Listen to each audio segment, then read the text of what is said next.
More. Let's bring in now David Aldridge from the NBA house in Rio via Cisco. And DA, last two wins by a combined total of 13 points. What's the story, DA? What do you see? Well, look, this team was advertised, Vince, as one that was going to be a great defensive team. They were going to be able to switch and shut people down. They had a lot of length on the wings, but really the last two games, they've been taken apart. Australia did it, and then Serbia did it on Friday night, and their guards were able to do whatever they wanted, get into the paint, create opportunities both for their bigs and for the three-point shooters. And then Jokic on Friday night just took them apart. On the low post, hit a couple of threes. He really played well. They really had a great game plan. So did Australia. They were ahead at the half. It's the first time the U.S. has been down at the half since 2004. They just got worn down a little bit by the U.S. team as the game went on. But certainly there is no fear of this U.S. team by the rest of the world as this tournament goes on. That's such a great point, DA, that the rest of the world is not afraid of the NBA players anymore because a lot of those guys are being a part of that. With that being said, Coach Boeheim said a few days ago there was a lot of slippage in the focus. The defense, the offense, the ball hadn't been moving the last couple games. Do you think the guys are maybe a little lackadaisical because they went through exhibition season so easily? 3D, that's a good point. They obviously didn't have any competition in the States during those exhibition games. In the first two games here, they also were not pressed at all. So, yeah, a little adversity. Maybe they need to get used to that. And Paul George said the other day that they're learning. They're learning how to play with each other. They're learning defense. They've talked the last couple of games about communicating better defensively, talking more defensively. It's something that they are not maybe used to doing with one another, but they better get used to it. As you guys mentioned, they play France on Sunday, and you've got Parker and Diaw and guys. These are NBA players you're playing against, and they're not going to be afraid of you. So they're going to come after them and really give them a great test, I think, on Sunday. And this previews the medal round, I think, going forward. It's not going to get any easier. They very easily could see Australia again in the gold medal game. They could get Spain or Brazil before that.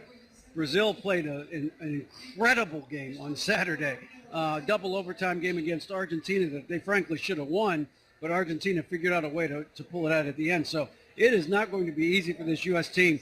And, the personnel is the personnel, but there is some stagnation offensively. They go long stretches where they're not moving the ball very much. Yeah, DA, I want to talk to you about Argentina and Brazil in a moment, but to your point about the ball sticking, the composition of this team has one really traditional point guard in Kyle Lowry, and we don't have a guy like LeBron James on this team or a Chris Paul. Right. So they're still learning to play together. There's still some isolation there. How do you work through that, and is just iso ball going to be good enough? Well, it's going to be interesting, Vince, to see what Coach Krzyzewski does in terms of matchups and personnel. Kevin Durant went long stretches against Serbia without getting the ball, without touching the ball. And you just can't have that for a guy who's your best scorer. Kyrie Irving's a terrific player. He's a great player.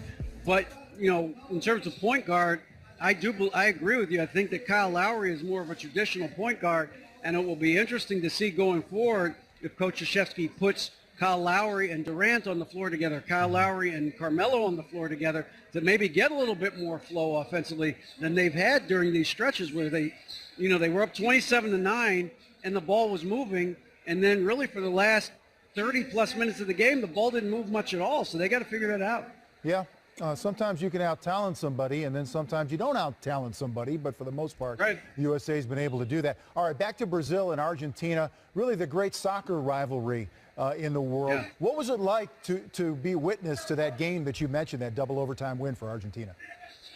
Oh, my God, Vince. I mean, it was one of the best games I've ever that I've seen and been a part of in my life. And because of the incredible atmosphere in that stadium, the Brazilian fans outnumbered the Argentina fans by a great amount, but there were a lot of Argentina fans there. As you mentioned, soccer, everything, these two countries next to each other. As Keith Jackson said, they plain don't like each other. and it showed through the whole game. I mean, they were chanting and singing. It was great to watch this incredible competitiveness. Nene played a phenomenal game for his country. He did an incredible job for Brazil, but in the end, I don't even know how Argentina won this game. I mean, the comeback, they were down 6, both at the end of regulation and at the end of the first overtime with about 2.5 minutes to go, and both times came back, made some incredible shots down the stretch. Some of their younger guys really played well, but it was the old guy, Andres Nocioni, who we're all familiar with in the NBA, 37 points before fouling out, hit the game-tying 3 at the end of regulation. He was incredible, and they did a great job. This Argentina team is not as good as they used to be when they won world championships and won medals in the Olympics, but they put it on the line on Saturday, and they really should be commended for the effort they gave, because they were in a hostile environment going against the Brazil team, and really it sounded like the whole country of Brazil was in that arena. Well, no question about it. Argentina 3-1 now in that tough Group B. Brazil is 1-3. They may not get out of the prelims, but you saw it firsthand. David, always a pleasure to speak with you. I love the fact you're fired up for Olympic basketball down there in Rio. We'll talk to you down the line, man. Thanks, man. It's a lot of fun. It's really great basketball. Yeah, I'm picking up on that. Thank you, David Aldridge. And with more on the Dubs via phone, our West Coast scribe from NBA.com, Scott Howard Cooper is with us, and the schedule came out back on Thursday, Scott. The Dubs open with their rival San Antonio. And in looking at some of these early season games, does a retooling of the team excuse them for any record repeat this year, as they will be playing in some really big games while they continue to gel? I think so, and I don't think it's necessarily an excuse them as much as it's just the reality that while this team is obviously stacked in crazy ways, in the ways that every other team would like, there is going to be a transition period, and it's going to be much different than, say, a year ago when they began the season with largely the same group and the championship experience and the soaring confidence. I think they have reasons for the soaring confidence this time, but I think they also know that it could take a little bit of time just for people to be finding their way, how to fit into the offense, how are all the guys going to get their shots, just that normal X's and O's stuff. Well, it's going to be an emotional night, and we had the schedule up there in part. November 3rd, OKC at Oracle, Christmas rematch with Cleveland. The finals rematch will be at the Q, and Durant returns to OKC on February 11th. What do you have circled on your calendar in terms of seeing Golden State and a test you're looking forward to? Well, I don't know if there's one specific game. It's hard to pull one out of 82 if you're looking for something as far as the emotions and the one that's going to garner the most interest. It's certainly KD's return to Oklahoma City. But whether they win by 50 or lose by 50, I don't think will make their season a success or a failure. I see two different blocks, and that's the beginning and the end. Because if we're talking about the Warriors and the big picture, then they're fine, even if they get off to a slow start. But if you're talking about the Warriors and the chance to win 74, and by the way, Steve Kerr is just cursing us right now for even suggesting 74 wins. But if we're putting them in the context of going for the record again, thinking that the team could be better than a year ago, they play 9 of their first 14 on the road in the Open, as you mentioned, with the Spurs. So there's going to be some big challenges early on, 2 3-game trips, all while, as we talked about a few minutes ago, they're in this transition phase. So that's going to be a real issue for them. If they can do well, I think that it's going to encourage a lot of people to start tossing around the 74 again. And then the other big thing is at the very end, they're going to have 11 of their last 16 at home, which obviously helps. But these guys have been through such a grind, and they're going to, again, just emotionally because of all the attention. We saw how they struggled at the end of 2015-16 and really had to push hard to get to 73 in the record. Now they're doing it after playing into June for a second time and with 3 of their guys in the Olympics, so they're going to have a shorter vacation.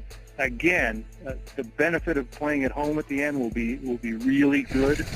But if they're thinking about staying fresh, that's going to be the big challenge. It's going to be the end of the regular season, and how are they peaking or not peaking for the playoffs. Good points all, and like a good Scott Howard Cooper story, it had a beginning, a middle, and an end when it came to looking at the Warriors season. Thank you, Scott. We'll talk to you down the road. Appreciate it. Have a great day. All righty. Dennis, I'll turn to you. For these super teams when they're assembled, what's sort of the figure-it-out period? For me, it's after those first couple days of practice, and you say that very casually because as Steve Kerr figures out this new offense, knowing that he has 3 potent guys that can get hot at any given time, will that flow be there for them? Will they stay unselfish? Okay? And then lastly, Golden State Warriors play pretty good defense. So Kevin Durant has to bring a defensive mindset, too, that this team and organization had changed their stripes over the last 3 or 4 years. You go back 4 years ago, we never said Golden State to be a good defensive team. But they've changed that. So now Kevin Durant has to bring that as well. Dennis, real quick, give me a number on their season win. What do you think, win total? I think there'll be somewhere in the mid-60s. Okay. I don't think 74 is a real number to go for. The Western Conference is getting better. Just go out and play your game. Yeah, you can live with that in the Western Conference. You can live with that.